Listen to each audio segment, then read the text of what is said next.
Hi, welcome to the first Lego League. I'm Anne-Marie Lampright, and today we are going to go through and introduce you to your first Lego League dashboard.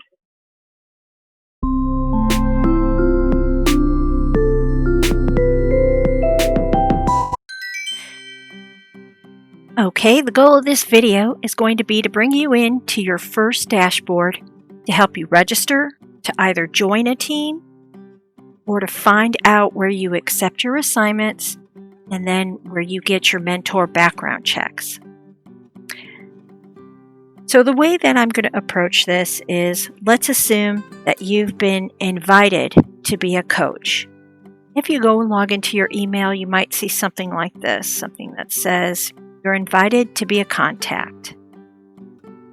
So this particular email says, all right, Ross, you have been invited to be a team contact for team number 46138.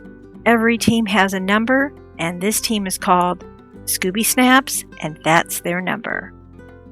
So just go ahead and click on your dashboard. Now that you've made it this far, go ahead, log in, and it's going to go ahead and give you a couple of reminders about policies that you'll have to read and go through and then agree. As you go through here, this is the first policy. Then you'll be given a Youth Protection Program policy, and then there's a code of conduct for program activities. Read that, please, and agree. And then you have the first privacy policy. And then finally, just go ahead and submit. And it's going to tell you your profile is incomplete. So as soon as you log on and you get to your profile, and I've got my address in there, that'll be my profile. And then I'll click next. And here is my dashboard. My dashboard's pretty empty. You're going to notice that at the top you have My Teams. My Teams is where you show up. You have Parent, Guardian, and Youth, Volunteer Registration, and then your class packs. And at this point, you really won't be dealing with too much other than My Teams. You notice up here it has my name in the corner, along with looks like a group of people and then a little 1 at the top. This group of people with the 1 at the top, click on that, and that's where you're going to go to accept any type of invitations that you've been given. For example, I originally started out being invited to be a lead coach or mentor 1 for the Scooby Snaps. This is my role, and if I've been given multiple roles, I can just go up here and click at the upper right hand corner, accept all. In this case, I can just accept my 1 position. And now I have this accepted. You'll see where it says request processed successfully, so that works out really well. I'm going to go to the left hand side and go back to my dashboard. This is going to keep popping up. Your user profile is incomplete because there's still a few things we're going to have to do with that. I'm just going to push continue for now and get all this information in so that allow me to go forward. I'm just going to put that I am a K-12 teacher for school. I do not have any affiliations with any type of organizations.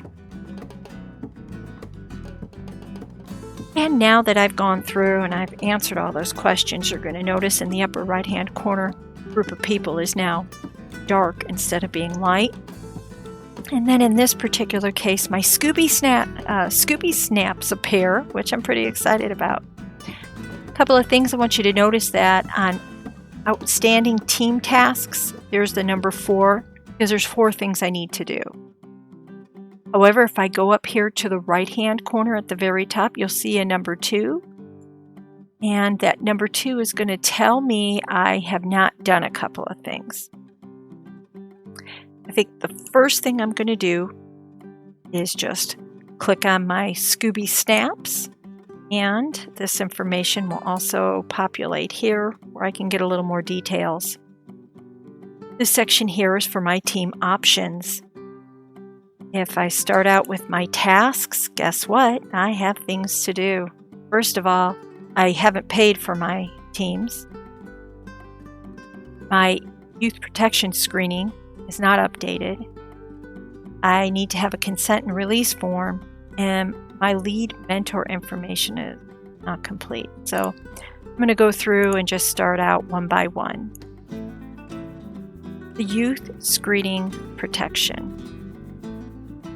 This particular area is where you're going to go to get a background check. First requests and requires anyone who's working directly with kids to go through and do a volunteer background check. We'll go through right now and we'll get our youth protection screening completed. It takes up to about 5 days in order to populate on your account. So you go through, go to the bottom where it says go to screening partner. On that link, it'll bring us to Sterling Volunteer. You fill out your email address, your date of birth, your country, and for your what's going to end up happening is that you're basically going to create an access point or an account for you to go ahead and get in. Once you've gone through and you've created an account for yourself, that's where you begin your background check. And then that brings you to the last section here. Now, when you go through and you do this background check, there's 2 ways to go about this. They ask you if you could please pay $8.25, which it costs to do the background. However, if you're not able to pay that, just go ahead and put not at this time. Submit your order. You're going to notice paid by me would be 0.